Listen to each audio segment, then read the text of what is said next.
Assalamualaikum warahmatullahi wabarakatuh. Sebelumnya perkenalkan, nama saya Amanda Aisyah Syafira dari 11 MIPA 4. Saya akan mempresentasikan tentang teks eksplanasi. Teks eksplanasi adalah teks yang berisi tentang proses, mengapa dan bagaimana dari kejadian-kejadian alam, sosial, ilmu pengetahuan, budaya, penelitian ilmiah, dan lain-lain. Ciri-ciri teks eksplanasi adalah informasi yang termuat di dalamnya berdasarkan fakta. Yang kedua, hal yang dibahas merupakan suatu fenomena yang bersifat keilmuan yang berhubungan dengan ilmu pengetahuan. Yang ketiga, teksnya itu bersifat informatif. Yang keempat, informasinya berupa ilmu pengetahuan dan runutan kejadian. Struktur yang membangun teks eksplanasi terdiri dari judul, pernyataan umum, deretan penjelas, ulasan, dan penelitian. Ada pula kaidah kebahasaan dalam teks eksplanasi. Yang pertama, menggunakan kalimat pasif, yaitu kalimat pasif itu seperti misalnya untuk kalimat aktifnya saya makan roti, dan untuk kalimat pasifnya itu roti dimakan saya. Jadi berupa kebalikan dari subjek, predikat, objek, predikat, dan keterangan. Jadi posisi mereka itu, posisi yang SPOK itu dibalik.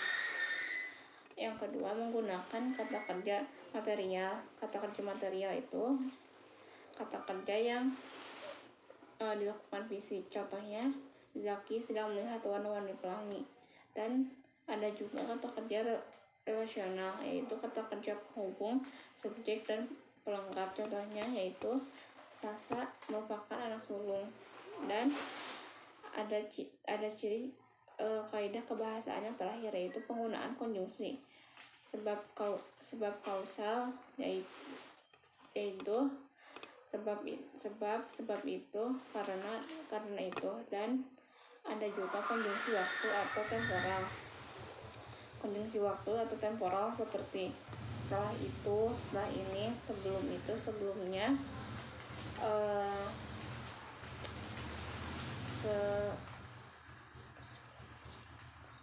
dan masih banyak yang lainnya. Dan untuk selanjutnya ada analisis teks atau contoh dari teks eksplanasi tersebut.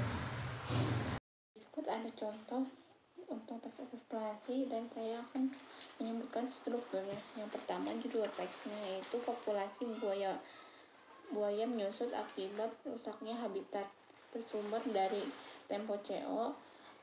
Yang pertama, ada pernyataan umum. Pada paragraf 1, kemunculan buaya muara atau Crocodylus porosus di aliran sungai Porong, Dusun Awar-Awar, Kabupaten Sidoarjo menunjukkan populasi buaya muara yang bersisa di pesisir Pulau Jawa Timur. Buaya muara merupakan salah satu satwa yang dilindungi yang statusnya merupakan satu satwa langka yang dilindungi. Populasinya terus menurun akibat rusaknya habitat, kata Ketua Protection of Forest and Fauna Rose Nur Sahid pada hari Rabu 27 Mei tahun 2015. Dan yang kedua ada deretan penjelasnya, yaitu pada paragraf 2 sampai hingga 3. Di paragraf 2, di Jawa Timur habitat buaya rusak akibat perkembangan kota.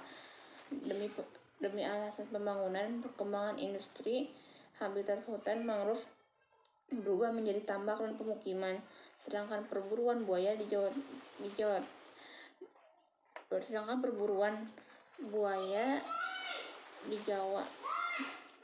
sangatlah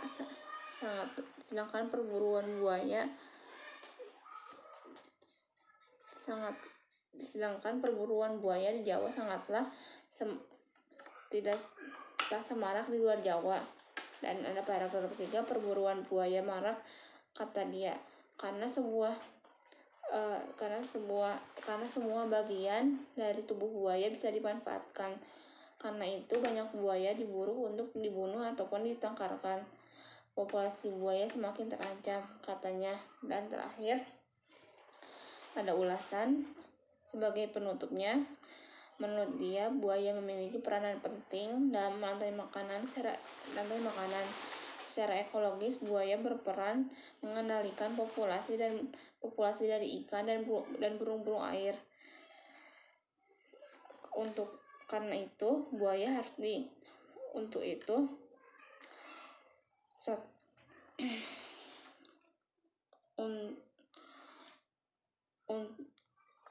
itu buaya harus terjaga dan dilestarikan.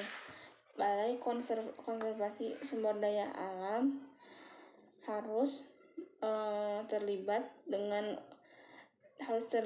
dalam melestarikan buaya ini, dan juga harus menggiring buaya muara untuk masuk semakin dalam ke dalam hutan mangrove. Dan ada penutup seni upaya pelestarian buaya harus melibatkan semua pihak yang terbaik. Habitat buaya semakin surut dan terancam punah. Sekian dari presentasi saya dan beserta contohnya. Mohon maaf bila ada kesalahan. Wassalamualaikum warahmatullahi wabarakatuh.